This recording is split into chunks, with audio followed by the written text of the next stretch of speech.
Srimati Sridevi Gayatri Ramesh. So why they are on our show? What they are bringing to the Indo-American community? They are the founder of GRD Gurukul School and also Sri Amruta Chaitanya Mandali to impart free training to those interested in learning spiritual texts of Sanatana Dharma. So today we will learn more about Sanatana Dharma, how it is taught in a school with Guruji and Guruma. So typically Rameshji and Sridevi are called as Guruji and Guruma by all their Shishyas across the world. They have their students across the world from North America, Europe, Southeast Asia, and Australia, and all states of India. So to briefly and precisely introduce Guruji and Guruma, they have started this GRDIS Gurukul School. They teach the Sanatana Dharma without discriminating on caste, creed, or gender. They especially focus on women empowerment. Their free classes commenced in 2002 at their modest Canadian home, where the ambience and principles of the traditional Gurukul have been beautifully maintained in the foreign land. Their passion and dedication results in dramatic increase in the students in the last 2 decades. Sri Ramesh and Sri Devi, as I told, they are called Guruji and Guruma. They have a 4 to 5 classes include Vedic mantra, shlokas, Srividya Tantra, and performance of pujas and homas. They also have a global YouTube presence commenced from 2010 with more than 1,000 free training videos available with 50,000 subscribers. They have over 1,000 students directly learning from them all over the world. They are strong believers in the resurgence of Sanatana Dharma through women empowerment. They say from experience that the entire family learns from the women when the woman learns. They also did many of the pujas and also yagas. For example, the August 2019 World Shakti Day featured the ladies only Shatashandi Yaga. In 2020, they did Ugra Narsimha Trust. They performed the Maharudram and Shatachandi in Kerala's Mallapur district. And also they performed recently in Atlanta, that is Atirudram in Shangri-La in Atlanta. What a fantastic work you have been doing, Guruji and Guruma. I think I have introduced you on a high level. If I missed anything, please go ahead and you can introduce anything which you want to say. Over to you, Guruji and Guruma. Thank you, Praveen ji. We will commence with a short prayer. Absolutely. Om Ganana Antva Ganapati Havaamahe Kavim Kavinamupamashravastamam Jyeshtarajam Brahmanam Brahmanaspata Anashrinvan Bodhivissidasadanam Om Shri Mahaganadhipataye Namaha Prano Devi Saraswati Vajebhir Vajinivati Dhinama Vitriyavato Vagdevye Namaha Shri Gurubhyo Namaha Harihi Om. Shri Gurubhyo Namaha Shri Matre Namaha. Once again, Praveen ji, thank you for your very lavish and warm introduction to us. We are very honored and privileged to have been invited on your wonderful TV program, and thank you for this opportunity to talk about GRD Ayers Gurukul and Sri Amruta Chaitanya Mandali. GRD Ayers Gurukul came about naturally.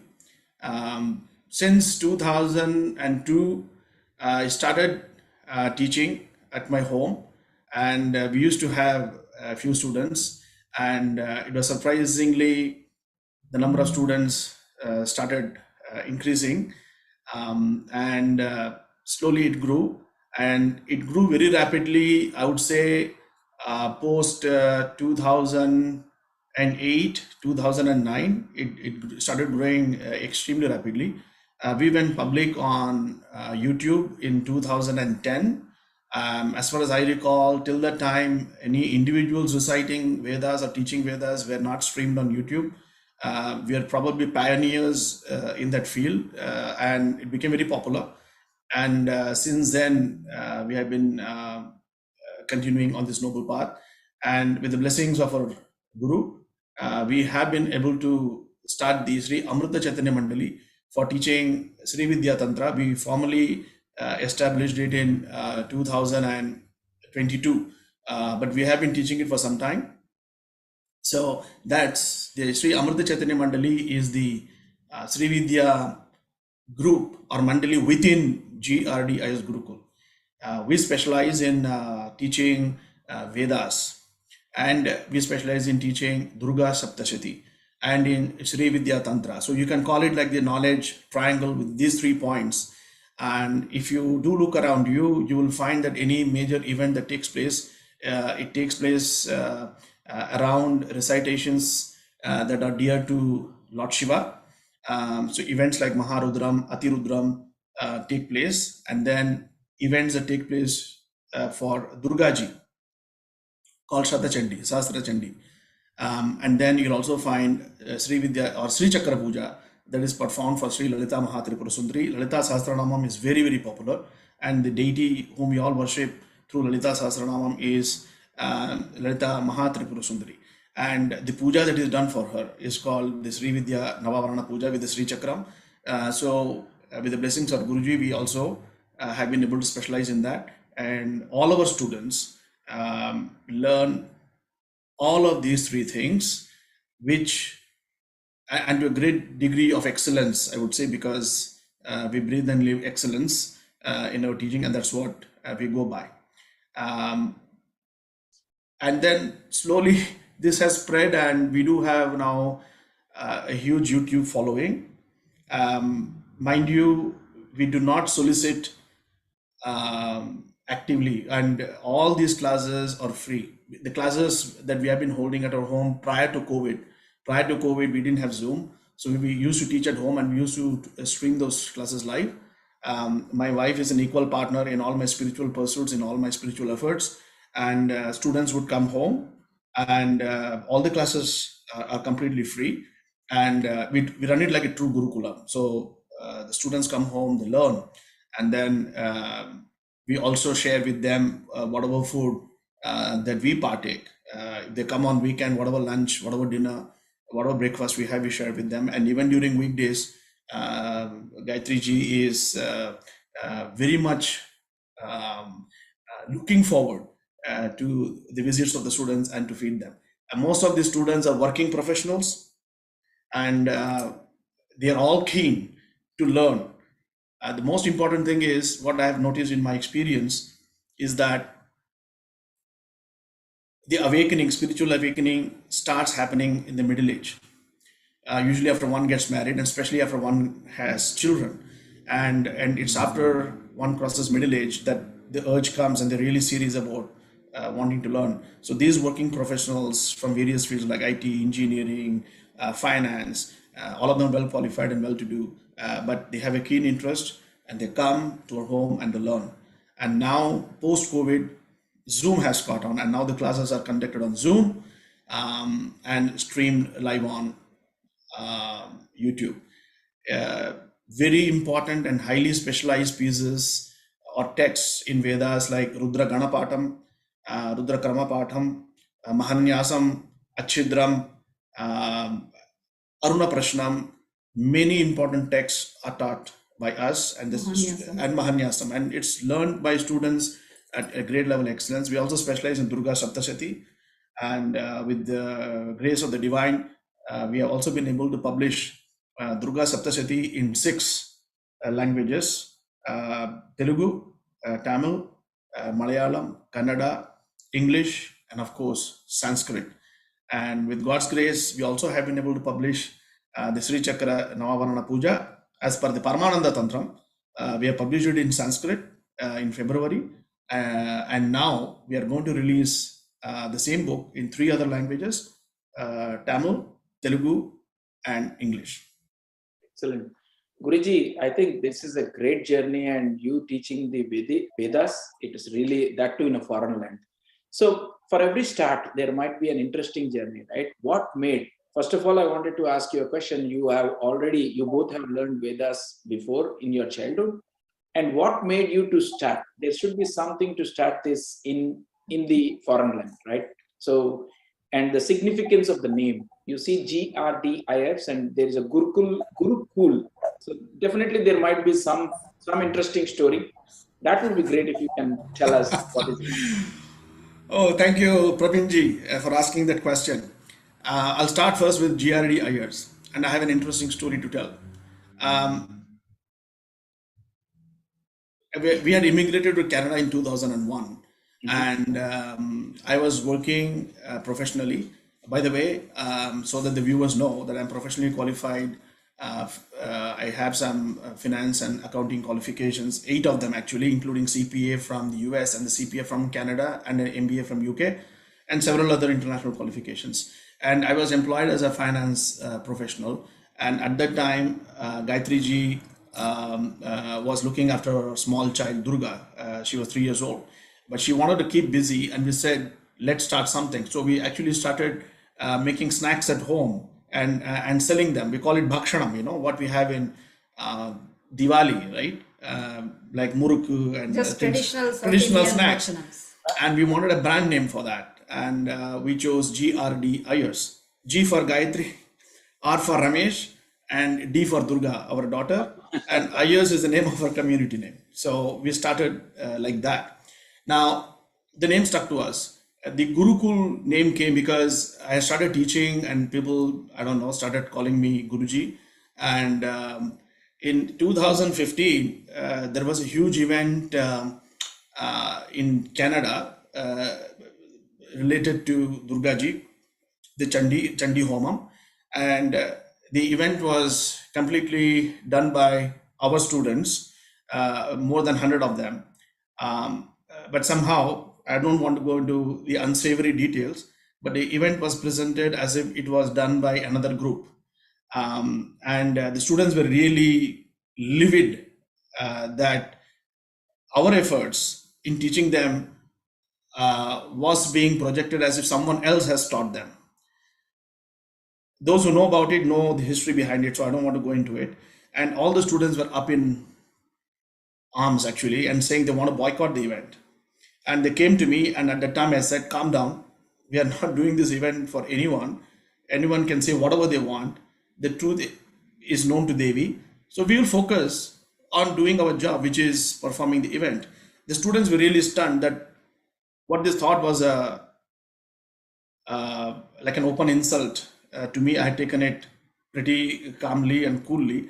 So somebody called me Cool Guru, and Gayatri ji turned it around Gurukul. to Guru Cool. So normally you'll say Guru Kul, but AUL. there's a word play with that. Guru Kul became Guru Cool. Okay. Because Cool Guru became Guru Cool. So the name struck, it became very popular. So thanks to Gayatri ji, and thanks to that student who called me the Cool Guru, and the name has stuck. People do call me the Cool Guru, and the Guru Cool name is also stuck. Now, coming to us having learned from Vedas from childhood, not at all. My story is available in my website, www.grdios.com. If you go there, I have talked openly about it. I have no knowledge. I had no knowledge of the Vedas. I was not. I was probably a spiritual person, but I was not a religious person at all. I had no knowledge of any mantras. I would not go to any temples. I had lived in Banaras for 2.5 years in my working life, but I had not, visited the Vishwanath Mandir there, or even gone to the Ganga to take a bath. I was like that.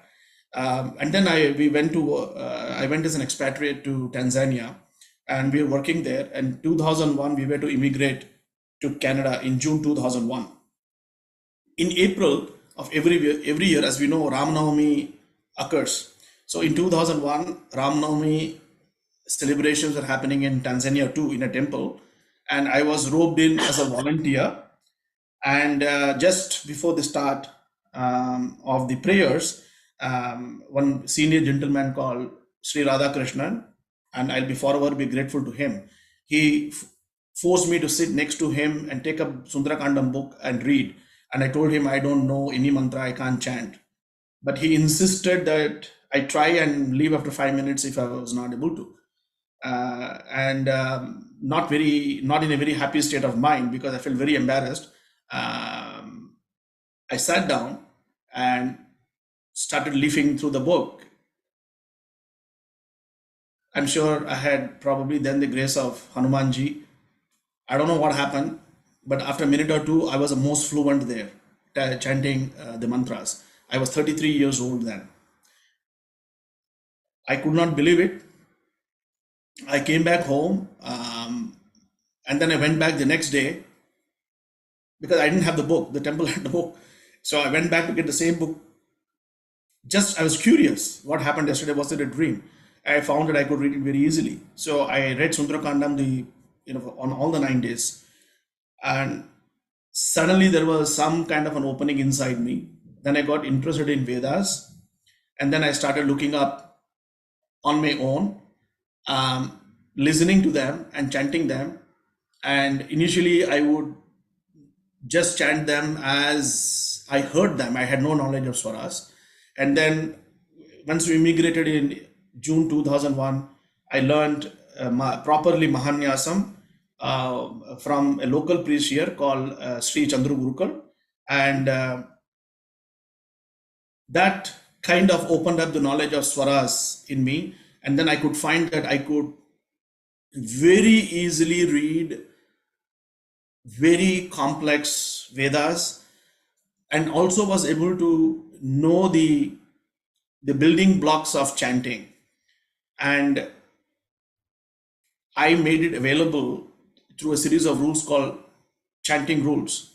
And when I started teaching, I was also able to know from the students, from the way they were chanting, when they made errors, I was able to analyze and know what went wrong and where and how to fix it. And I was able to suggest some innovative ways for them, to certain practices for them in a way that would be able to fix their swaras or intonations for Vedic chanting, which are so very important. All of these are extremely unorthodox ways, but they were highly effective. So the good thing is, since I did not carry a baggage with me of coming from a very religious background or coming from a family that was very probably in a very had orthodox beliefs, I was free. And I felt suddenly that there were ways and means of presenting techniques that any person with no background of chanting, because I had not come from a background of Vedic chanting, I was able, with the grace of Mahadev, with the grace of Durga Ji, to be able to teach them. And till today, I have this strange feeling that it is not me, but it is a divine force acting through me to bring Vedas to those who have been denied the opportunity for learning Vedas, be it ladies and be it people from certain communities who have traditionally not been allowed to learn the recitation of Vedas. So it gives me immense satisfaction that we are able to share the learning of Vedas and to make interested people chant. My point is, we do not canvas for everyone to learn Vedas, but our point is, if anyone wants to learn, they have the right to learn Vedas, as long as they maintain exacting and very high standards that are required. And that's our only condition. And with the grace of the divine, the grace of Shiva Shakti, we have achieved tremendous success in this, and the liberation and the happiness that we see when our members are able to learn and able to chant that they could not do before is the joy and the power that keeps us going every day. Absolutely, Guruji. I think learning Vedas is not so easy, and it is amazing that you have learned at a later stage, and you are so fluent and you are able to teach. So typically, the Vedas are learned by only Brahmin community, if we were to analyze, right? There is a restriction to the caste and creed on this. So how do you manage? And is it really necessary only that community need to treat or anyone can practice? It's a very important question you raise. When you say only Brahmanas can chant, the first question is, who is a Brahmana? Now, what would be your answer? So let me turn the question around to you. If I asked you who is a Brahmana, what will be your answer? My answer is definitely Brahmanas are from the hereditary caste, what they follow. And they are the priests, they learn the Vedas and they are one who can do pujas in the temples and then impart knowledge. Highly knowledgeable people are the Brahmanas community. So we have to be, all of us are well read. Today is information age and answers are available everywhere. And the time has come to ask awkward questions and get straightforward answers. The first quality of a Brahmana is to tell the truth. A Brahmana should be like fire, and fire burns everything. And when I say about burning here, I'm talking about burning the untruths. Everyone, as per Sanatana Dharma, everyone is born a Shudra. Everyone. So, even in a Brahmin household, when the child is born, the child is technically a Shudra. Till Upanayanam is performed and Gayatri Mantra Diksha is given. Similarly, as per the Sanatana Dharma, Kshatriyas and Vaishyas, Kshatriyas are the warrior class and the Vaishyas are the business class. If you go by the Varna Ashrama, these Kshatriyas and Vaishyas are also entitled to Upanayana. The example stares us in our face when you look at the picture of Rama. Sri Ramachandra was a Kshatriya. Lakshmana was a Kshatriya. You look at Sri Hanuman. Hanuman was a Vanara.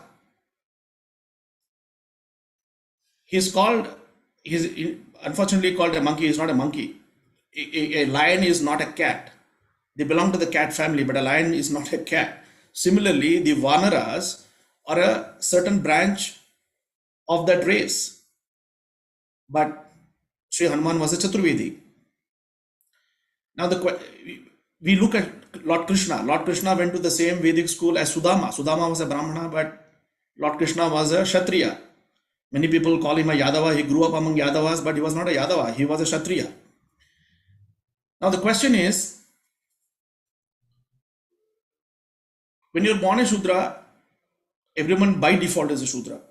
So when your Upanayanam is done and the Gayatri Mantra Upadesha is done, you get the right to chant and learn Vedas. In those days, the profession of the Brahmanas was to teach, and they used to teach even the Kshatriyas on how to wield weapons. We know this from Dronacharya. Mhm. We know about Tripacharya. Their job was to teach and live on the dakshina that was given to them, and they would not discriminate based on the background of the person learning from them, whether it was a king or it was a poor person. Similarly, the job of the Kshatriya was to defend the country. The job of the Vaishya was to maintain the economy. And then the fourth category, the Shudras, were all manual laborers. At a point in time, it was hereditary, but each one maintained their own profession. And the Brahmanas were also sustained by the Maharajas and the Zamindar system. So they didn't have to worry about their income or for their food. They were well taken care of. Now, what does Lord Krishna say in Bhagavad Gita? He says, Varna is by your guna, not by your birth. What is your guna? You may be born a Brahmana, but if your interest is in making money, you are a Vaishya. So by birth, you are a Brahmana, say, after Upanayanam, but by guna, you are a Vaishya. Similarly, by birth, you are a Vaishya, and your interest should be in making money, but you want to learn the Vedas. So by guna, you are a Brahmana. So it is a guna that determines the ultimate nature and the ultimate varna of that person. Which means If a person wants to learn Vedas, if the person is driven to learn Vedas, that person to me is a Brahmana. Anyone on the path of the Brahman means that God that you cannot define, beyond description. It's a very Upanishadic term, Brahman. It's attributeless God. You cannot describe that God. So anybody on the path of understanding that Brahman is a Brahmana. Yes, there was a system when the system worked, but the system collapsed. Once the kingly system collapsed, once the zamindari system collapsed. Today, what you see is a mockery of the system. If the system is no longer in place, you will find in the modern world today, everyone generally is out to make money. And therefore, in today's system, we have to go back to the definition that Lord Krishna gave us in Bhagavad Gita, which is, what is your guna? So my question is, are all Brahmanas whose Upanayam is done and who have the right to learn Vedas, are they learning Vedas? I don't think so. If they have to protect the Vedas, and what is the percentage of the Brahmana community? If you look at the population of India, it's 1.4 billion, they say, it's overtaken China. What is the percentage of Brahmanas in that? And in that percentage, how many are learning? How many are learning correctly? This is a very awkward question. So therefore, there are only Brahmanas on paper. And then we have members from the other communities, whether it be Kshatriyas or Vaishyas or Sudras, wanting to learn Vedas. Who are they then? In my dictionary, they are Brahmanas by guna, and the Shastras allow the right of Upanayanam to Kshatriyas and Vaishyas also. And therefore, the right of Upanayanam is there for all based on whether their nature is basically that of a Brahmana or a Kshatriya or a Vaishya. So, practically what I found in any family, though the father and mother can be the same, the Gotra can be the same, but the nature of the children could be different. And if you look in your own family or in any of your friends' family or relatives' family, you will see this. One is interested in making only money, though he may be born in a particular community, whether it's a Kshatriya or a Vaishya or a Sudra or whatever. One is interested in joining the army. One is more spiritual. So this is a practical reality. So while on one hand we preach and talk about Bhagavad Gita, we don't follow it in practice. Bhagavad Gita is only taught but rarely followed. This is a very sad thing. Bhagavad Gita is a very liberating text. It is not to be chanted. There is no benefit in chanting Bhagavad Gita, but there's a lot of benefit in following it. So we only chant it, we don't follow it. There's a lot of prestige and ego associated with a linear structure that the Varna system has become, which is incorrect. When one follows one's own nature, they offer the best service to society. If one is spiritual and can show the spiritual path, they're doing the best they can. If one can defend the country and give their life for their country, is the best that they can do. If one makes money and gives lots of jobs to people in society, they're doing the best they can to do society. But we unfortunately associate a certain class or a certain prestige or a certain ego and a certain nonsensical value of belonging to a particular community. Now, the cultures of those communities may be different. And you can celebrate your culture. For example, you say in our community we do like this, and you can celebrate it. But when you use it, when you're not, for example, let me make the argument very simple. Today, when you go to a hospital, God forbid, I don't want you to go to hospital. But if you want to get a treatment and a doctor comes and treats you, do you look at the race? Do you look at the gender? Do you look at the color? Do you look at the nationality? All you're worried about is, can this person treat me properly and take care of my body?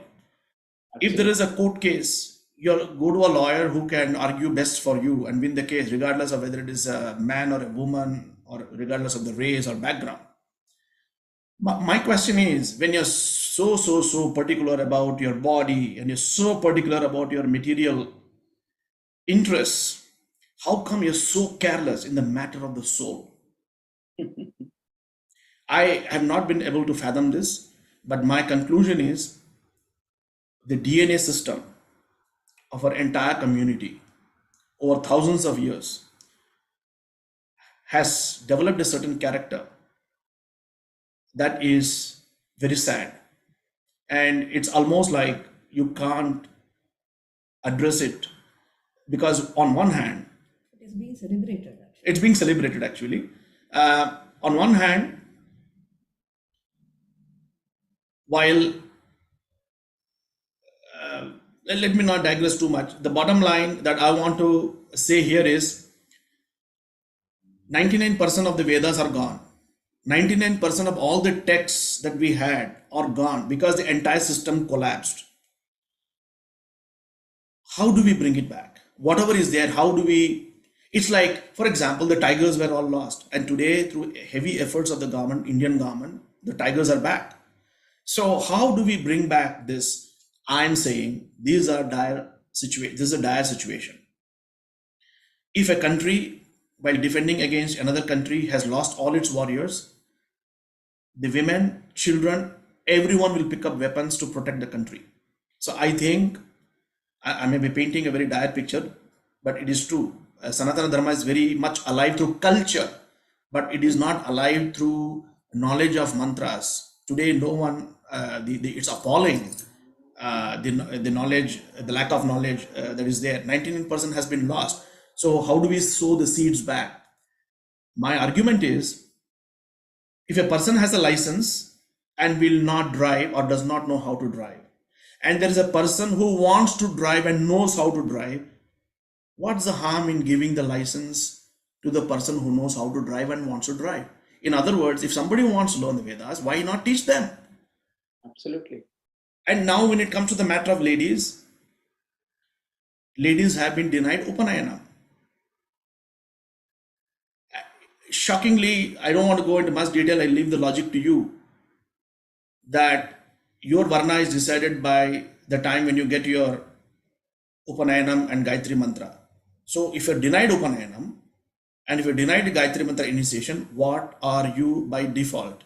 You don't have to answer me, you just have to use your common sense. So ladies, regardless of any Varna they belong to, have been always been discriminated against, but they're totally unaware about it.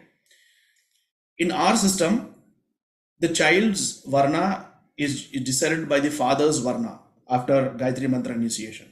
I'll give you an example of Ravana. Ravana is known as a Brahmana, but he was born to a Brahmana Rishi and a Rakshasi. But he's not called a Rakshasa. He's called a Brahmana, and he was a Chaturvedi. So his Varna was decided by his father. So the mother has no role to play. So this system, nobody has really understood it. And when I've asked questions, I have not found satisfactory answers. I find people beating about the bush. One of the answers that I get is, look, if there is a mango tree that yields mangoes, that mango tree is not going to give you an apple. So a Brahmana born to a Brahmana will be a Brahmana. A Kshatriya born to a Kshatriya will be a Kshatriya. But let's look at the proof of the pudding is in the eating.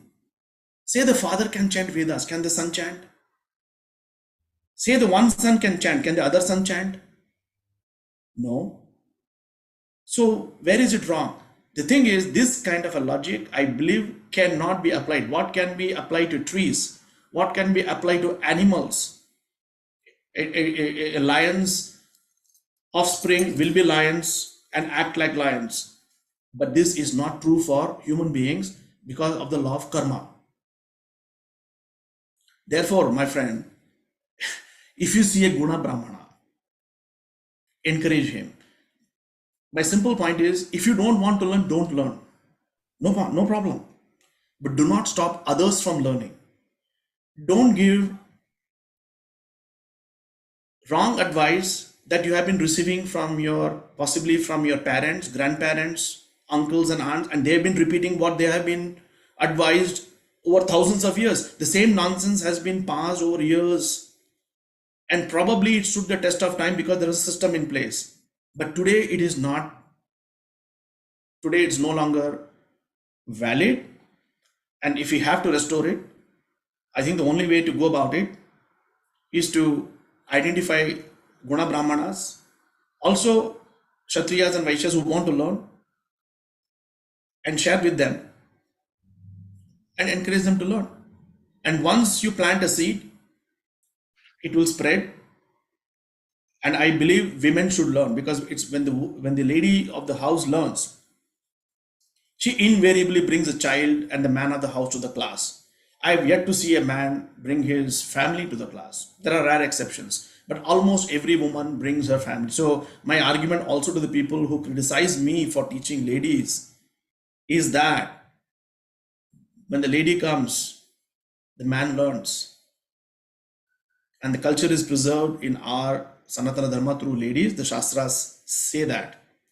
I think if you follow our Shastras correctly, we will be successful. It will take time, but we'll be successful. But change is not easy. And I follow Mahatma Gandhi ji in this, who has said, be the change you want to see.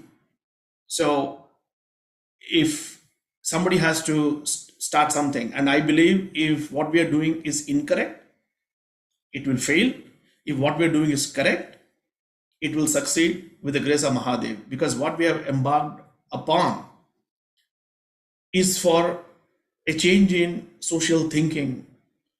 In many ways, it is more about social reform than about spirituality. If you want to ask me a simple question, I'll say I'm more bothered about the social reform and the future. We will be gone in a few years' time. What about the future? If tomorrow my child or anybody's child converts to another religion, we are personally responsible for it. The other religions are doing what they have to do, but we have not done what we should be doing.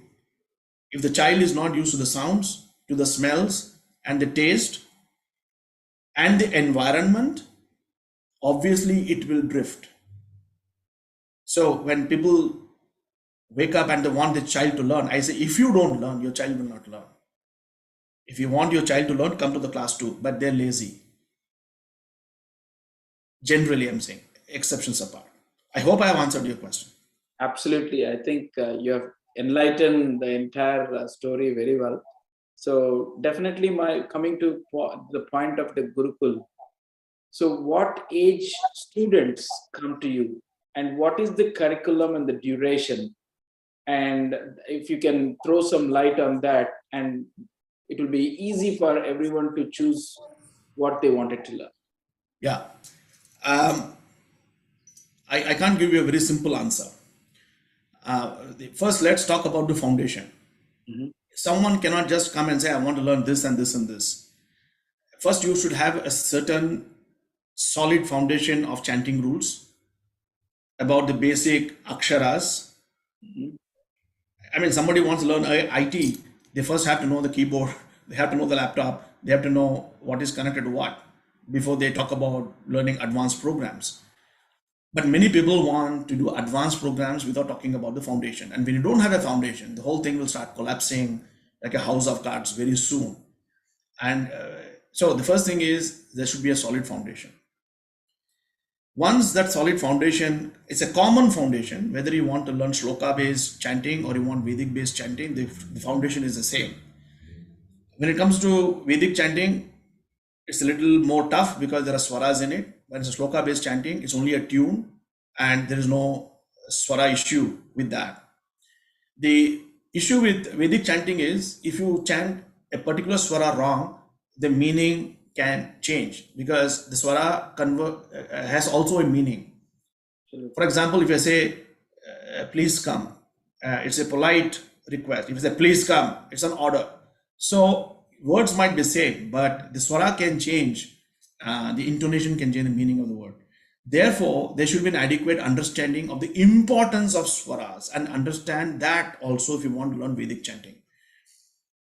So, generally, in our class, the ones who come to learn are middle-aged people, well-to-do professionals, middle-aged people who are really keen to learn and understand and are serious about it and can put time into it. Many people look at their time and watch. Those people can never learn. Second category of people who will never learn, in my opinion, again, it's my opinion based on what I have seen, who want to understand the meaning before they want to learn. Do you understand the benefits of swimming before swimming? You enjoy swimming, so you swim. You enjoy doing yoga. If I gave you a book talking about the benefits of yoga and you read about it and you are impressed, can you start doing yoga? First, the desire, when you saw somebody doing yoga and you want to imitate them, that's what drives you. It's not the benefits of yoga. That's, to me, a bonus. So therefore, people who are transactional, saying, tell me the benefit first before I put my time into it, honestly, in my opinion, will never learn. Because they're looking for magical benefits. It's like somebody going to the gym, lifting the weights for a minute and then looking at the mirror and showing their bicep and being shocked that there is no magical improvement in their bicep. It takes years to build your body. Similarly, something like a chanting, like a serious business, especially when we want to excel, takes time, takes effort, and a lot of pain. So general population in our group is made up of middle-aged people who are serious about what they want to learn. It usually does not have younger generation in it because most of the younger generation are busy with their studies. And to them, learning Vedas are the last priority. They would rather learn tabla, Bharatanatyam, or do something that's more more popular than learn something like this. And even if they're learning, this is the first thing they're made to give up. So when it comes to actual chanting, so once you have learned, we specialize in three things, like I said: Rudram, Sri Rudram, Durga Saptashati, and Sri Vidya Navavarana Puja, also called Sri Chakra Puja. Most of the mega events, as I mentioned before, that take place today, you will commonly hear the names, terms, Maharudram, Atirudram. It is done with the recitation of Rudram. One might have gone to Veda Patashala and learned for 14 years. But ultimately what matters in a Maharudram or Atirudram is a 11-minute chant called Sri Rudram, which is considered the most important piece in all of Vedas because it is present in all the 4 Vedas. So in my opinion, anyone who is able to learn a 11-minute chant perfectly has learned the essence of the Vedas. And that is the only chant that is chanted in, for example, Maharudram, you're supposed to chant 1331 times. In Atirudram, 14,641 times. This Rudram. If somebody learns this Rudram, they're doing an immense service. And it is in these mega events that the discrimination is done based on tradition, saying it is only male Brahmanas who are authorized to chant Vedas and others cannot chant even if they know how to chant. And in wherever I've gone, I've stopped going to Orthodox events, to be honest, for the last 10 years. But wherever I have gone, I have noticed inept chanting. That is, people who are authorized to chant, I found the quality to be abysmal. Generally abysmal. I would say 90% abysmal. But then there's no quality check because the general population does not know this and people are self-certifying, I know this. In our group, this does not happen. We certify people. Once they learn, they get a lot of grilling and there's an independent team that hears them chant. And unless they are qualified, they cannot chant as a qualified person for the event. They can attend, but they cannot. So we have a certification system, internal certification system, all totally free, okay? Then Durga Saptashati, so Chandi Homam. So recitation of Durga Saptashati of 700 slokas is the most powerful chant you can ever do for a Devi, for Durga Devi. And that we specialize in because that that event also sometimes discrimination is practiced that ladies can chant but they cannot take part in the havan or the homam. So we train people in our group who have learned well to participate, and we also train them in performing homams as long as they have learned at a very good level and they participate in several events and they've shown their excellence. The third thing is the Sri Vidya Navavarana Puja, Sri Chakra Puja, which now we have integrated in all our events. Apart from this, any major event like Maharudram or Ratirudram or Sahasrachandi or Shatachandi requires a lot of other Vedic chanting, some advanced Vedic chanting. Not everyone can do that or needs to do that. So we have some senior students who are specialized in chanting advanced Vedas like Rudra Ghana Parayanam, Rudra Krama Parayanam, Jata Parayanam, Achidram, Mahanyasam, Aruna Prashnam, Udaka Shanti. They know all of it. And they know it to a great degree of excellence. I'll be embarrassed to let you know that there are several priests in India who are in our group and learning from us. Oh my God. This is the shocking state of affairs that we have at this point in time. So that's in brief, and all our classes are free. The only thing that we insist upon is that when any event happens, please come and attend the event and support it with your chant. I'm not talking about money. So what happens is we associate with inclusive groups. For example, if you saw the recent Atirudram that we did in Atlanta for Siddhashram, which is known as Shangri-La in Atlanta, Shankaracharya ji himself came from India to the event, and he was highly appreciative of all of us reciting Rudra Ghana Parayanam, Krama Parayanam, Mahanyasam, Achidram, etc. He was very much appreciative. So when we find groups or organizations like that inviting us, we go and perform. We don't take any money from them. Our people come at their own expense. We stay at our own expense. So this is a very unique model. Anytime any event is done, the first thing is money plays a big factor in it. So when we do an event, money is the last thing, and we do mega events at the lowest cost possible, because the single most expense in any mega event is the dakshina that is paid out. So since we don't take dakshina, the cost is zero, and the quality is very high. And the quality is because people come to enjoy whatever they have learned and to present it, and that's the joy of meeting fellow the members that they have learned with. So these mega events where maximum discrimination is practiced is what we promote in our group as a social reformatory platform, where it creates a shock and awe. Praveen ji, if you saw a group of priests chanting and you admired their chanting, would the thought ever cross your mind that I should also learn chanting? You may appreciate, but would you think I want to learn this? Or you think I can never learn this? Oh, these guys are experts.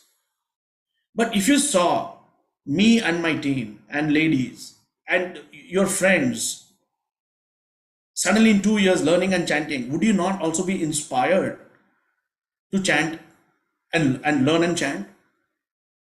The thought will definitely cross your mind, oh, if this guy can do it, I can do it too.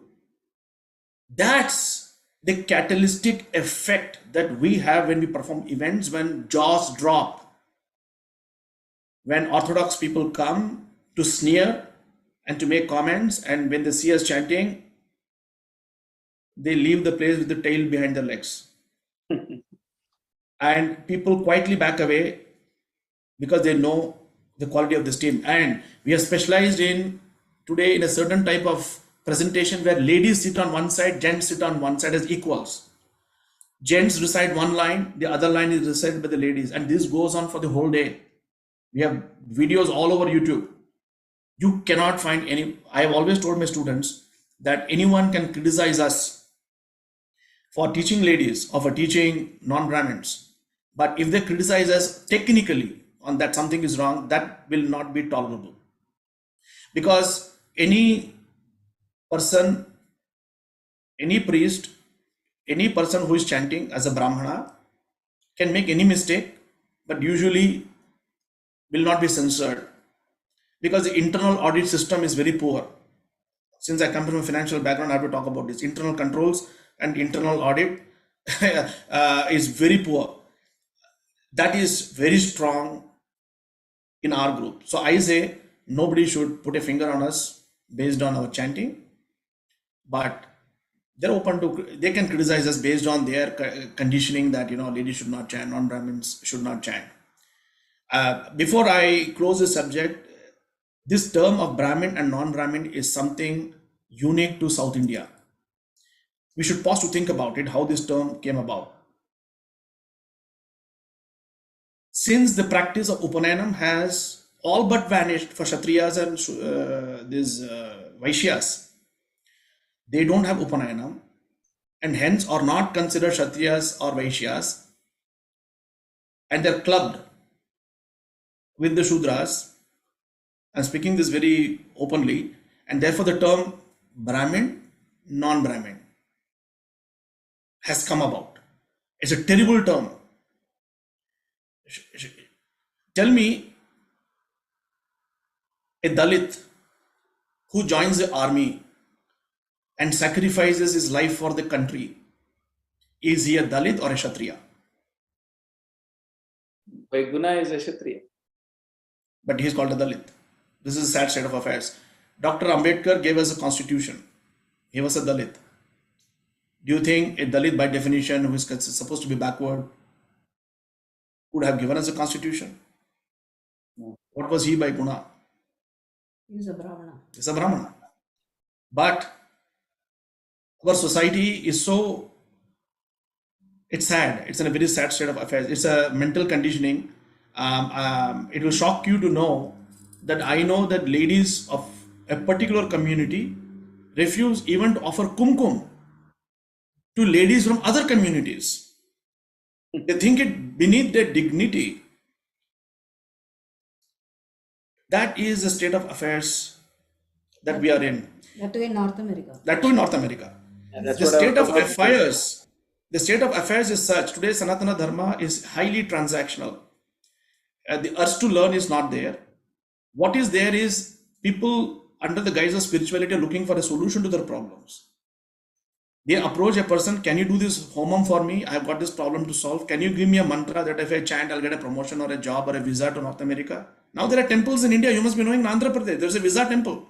If you go to the temple, you'll get a visa to USA. It's pathetic. It's pathetic. So that's the state we are living in. It's highly transactional. So unless people see a benefit, they don't do it. My counter argument is, Praveen ji, will you call yourself, if I asked you what your dharma was, I don't want to use the word religion, would you say I'm a Christian or I'm a Muslim or I'm a Hindu? What would you say? I'll say I'm Hindu. You say you're a Hindu. Now let me ask you, you are a USA citizen, if I'm not mistaken. Do you pay your taxes? Absolutely. Right? Now, I ask people, if you call yourself a Hindu, what is the tax you have paid? You call yourself a Hindu because your forefathers and ancestors maintained that identity. What are you doing to continue maintaining that identity for the future generations? My point is, we are taking this thing for granted that Sanatana Dharma will be there forever. There's a very common argument that people say, Sanatana Dharma will be there forever. I don't agree. In the last 100 years, the amount of changes that have happened has not happened prior to that in the last thousands of years. People were still fighting with bows and arrows. In the last 1 year, the change that has happened has not happened in the last 10 years. The change that happened in the last 10 years has not happened in the last 100 years. The last 100 years has been amazing.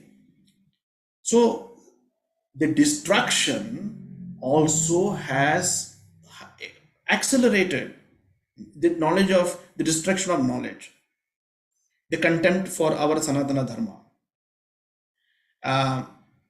So under 1200 years of occupation under the Mughals and under the British, people stayed true to their dharma. Forced conversions apart, people stayed true to their dharma. For example, there are several temples um, like Sri Rangam, where thousands of people stood in a queue to be beheaded so that they could buy time for the Vigraham there to be taken away from devotees to another place from the Muslim invaders. Today, that spirit is not there. Therefore, while other religions are spreading, and I have no problems with that. They are doing what they have to do. The criticism always is focused on the external factors. We have not paid enough attention to the internal factors. For example, I went to a certain temple in India. I don't want to name the temple because the same practice is in that temple and also in several Many religious other temples. orthodox institutions. That food is served separately for Brahmanas and food is served separately for non-Brahmins. Since I came in a kurta, they thought I was a non-Brahmin. And I was fiercely pulled. Okay, I'll take a step back. When we enter the temple, usually you'll find people out to catch foreigners and guide them. So I was pulled by my hand and made to stand in the Brahmin queue because that particular person saw me chanting Vedas in front of a particular shrine and then left. But there was another Brahmin priest who thought I was non-Brahmin by my looks, roughly pulled me and said, "Go to the other queue." I had no problems. I knew what had happened. I stood in the other queue. And the other guy who saw me standing there, he got horrified. He pulled me back again and brought me back to this queue. I saw this with my own. I have gone through this experience. Now I am thinking in 2023, this is a sad state of affairs. How is this continuing? Something very deeply is wrong in our system. It is like Nero playing the fiddle when Rome is burning. The established institutions that are supposed to safeguard our Sanatana Dharma, I'm sorry to use the word, they are inept. They've not done enough. If you talk to them, they stop talking about external factors and not talking about the internal reforms that need to be done. They will not do any internal reforms because if they do so, whatever has been preached or practiced over thousands of years will also be proven to be wrong.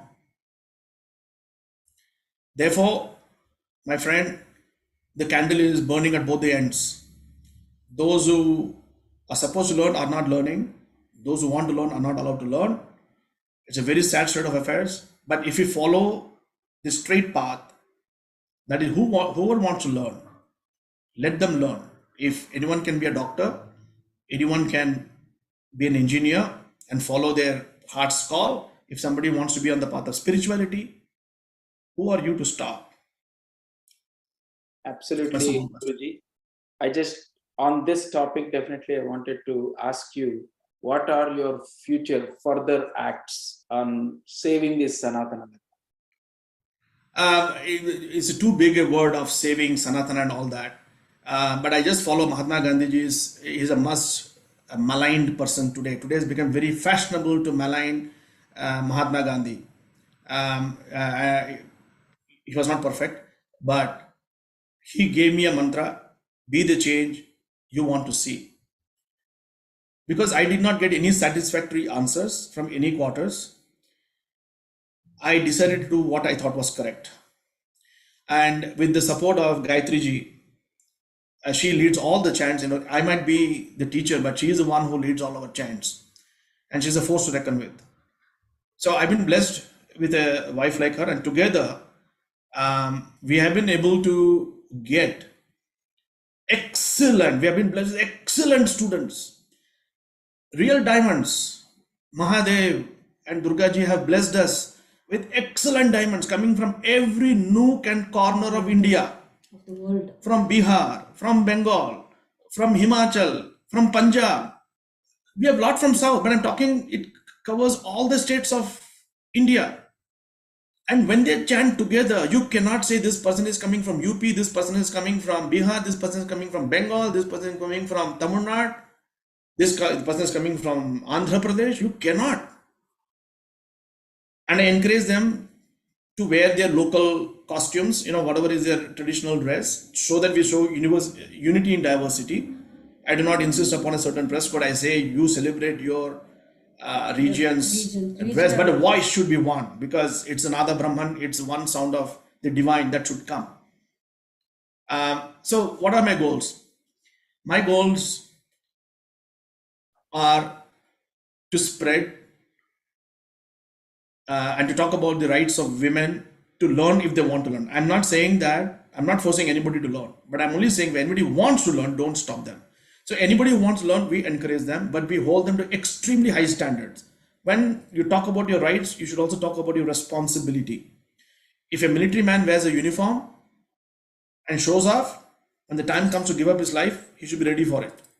Similarly, if you want to learn Vedas and be known for chanting Vedas, you better chant it correctly. And there's no question of 99.9% being correct. You have to be 100% correct. Because anyone who trusts you with the job of chanting and performing puja for them, you should rise to the occasion.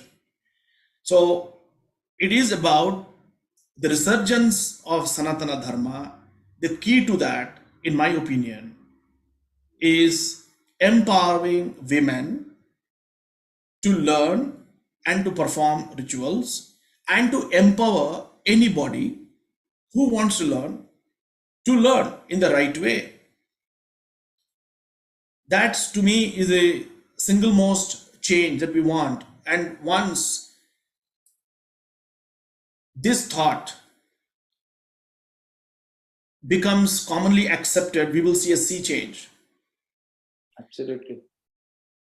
This is my goals, and I use our events to promote this. We have come up with a unique concept called World Shakti Day. This has not been, announced by any UNESCO or whatever. I don't know any of these bodies, but it's our creation, World Shakti Day. We started it in 2018 with a Sahasra Suvasini Puja, where 1,000 ladies were worshipped as Devi, and we performed puja to them. And we were very honored by the visit of, say, Subramaniam Swami. He also came and he also performed a puja to one of our students. And he openly talked about the rights of women to learn. His speech is available on YouTube, where he said the debate between Adi Shankaracharya and Mandana Mishra was decided by the wife of Mandana Mishra, which means she must be knowledgeable like them or even more knowledgeable than them. And she decided in favor of Adi Shankaracharya, the debate. So he talked about the rights of women. So the second one was even more daring. We did a ladies only Shatachandi. No men were allowed, including myself. Now, this was just to make a statement that when you can have a setting that is so commonly accepted that only male Brahmins can sit and perform a certain, and let them do whatever they want. Why can't we do what we want? So I said, we will have a certain presentation where ladies only will perform and chant the Chandi Homam. And I'm very happy to inform you that this year, on September 8th and 9th, we are going one step further. We have already announced ladies only Maharudram. This is the first time in the world ever such an event is happening, where ladies will perform all the rituals, all the chants, all the homams to the highest of standards, including performing Veda, doing the Agni Mukham for starting the Agni using the Vedika Agni Mukham, including Shatpatra Prayogam, highly technical matters. So that we are going to do this September. So we have done year after year a World Shakti Day, where we have promoted women. In all our events, it's women who lead the chanting, women who perform the pujas, women perform homams, but the quality is very high, technically very high. Okay, so we promote that, and we have performed Upanayanam for those who have learned Vedas, regardless of gender and regardless of whichever community they come from. because we think it's correct.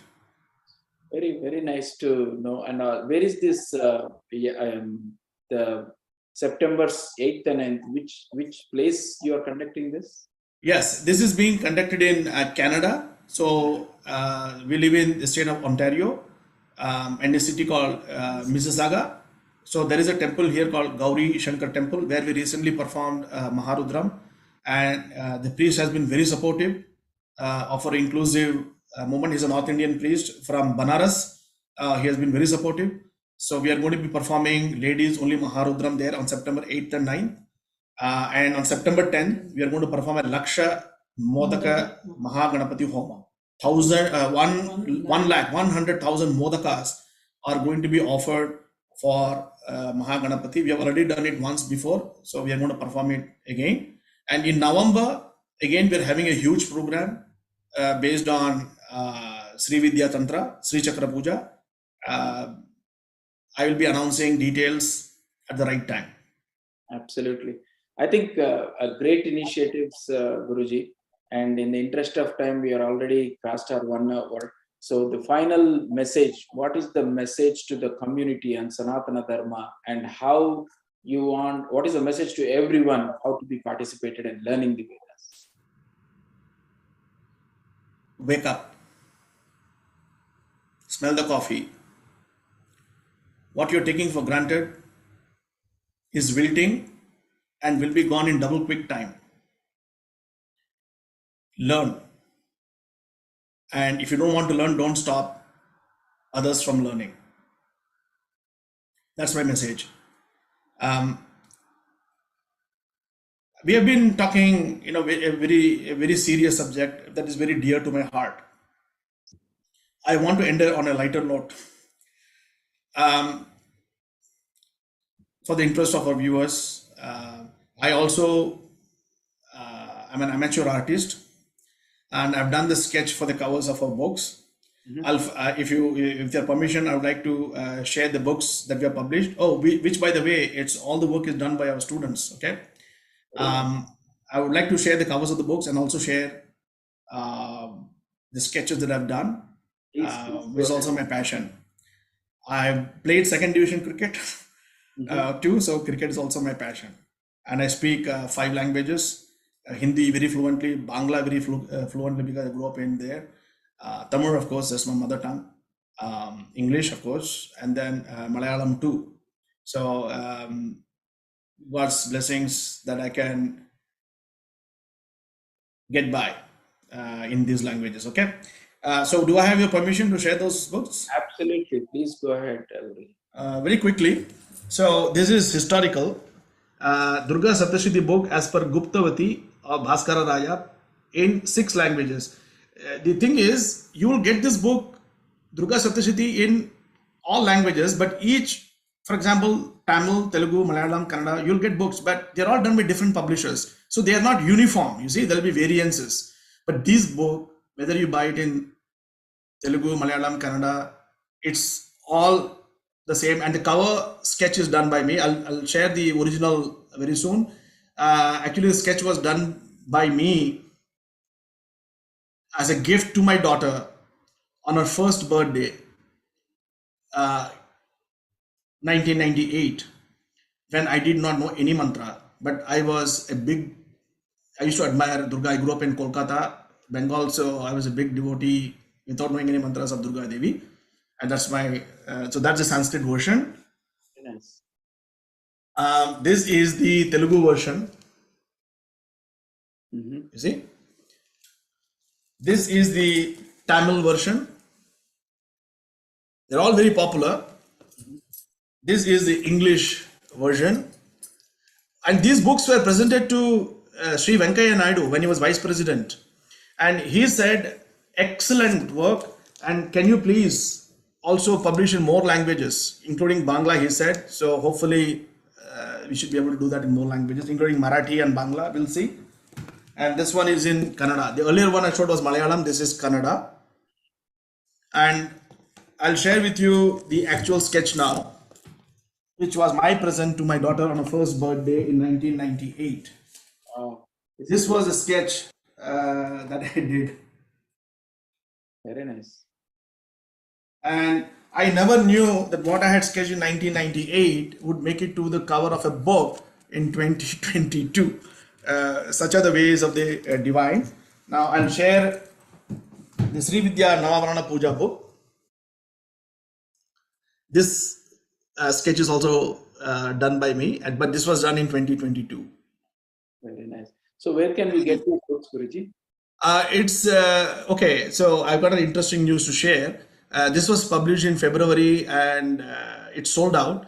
It's available on Amazon. All the books are available on Amazon, but currently the Sanskrit version has been sold out.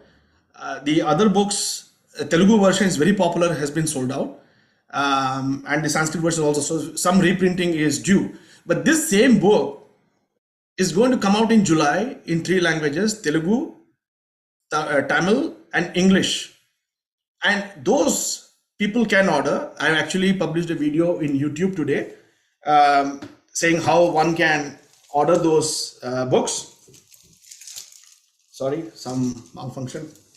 That's it. Yeah. This is the original sketch. Wow. Very And I nice. dedicated it to Gayatri ji. Very nice. The Lalita Mahatrupur Sundari. in So my all life.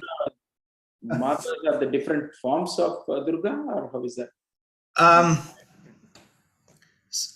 So this is Lalita Mahatrupur Sundari. So we have heard about Lalita Sahasranamam, right?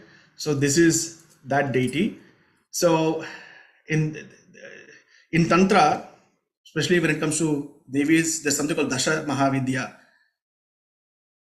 10 paths that can lead you to liberation. The most popular one by far, I think, in the south of India and also in most parts of India, is that of Sri Vidya. And that knowledge is of the Devi and whose blessings can give you liberation. It's a very heavy topic, but I would just leave it at that. So this particular book talks about how to perform the puja for the Sri Chakram. So all of you would have heard about the Sri Chakram or the Sri Yantra, also known as Meru. How to do the puja for that. It's very complex, and it's kept highly secretive, and it is supposed to be proper initiation should be there. It should be learned properly, and there are many rules around it. Just like the way we have made chanting available to everyone, we have made this puja also available to everyone in a very simple way. So this book, I'm sure, would be a treasure. We have published a video today on how to order the book for Tamil, Telugu, and English. We have created a Telegram forum. Telegram is an app. So there's a particular forum we have created, but orders will have to come in by next Tuesday, which is the 20th of June, because we have to place a firm order on our publisher. We're not in the publishing business, so we don't keep stocks. So we have to, we keep zero stocks. So whatever orders come in, those are the ones that we'll be bringing to North America and making it available to people in North America.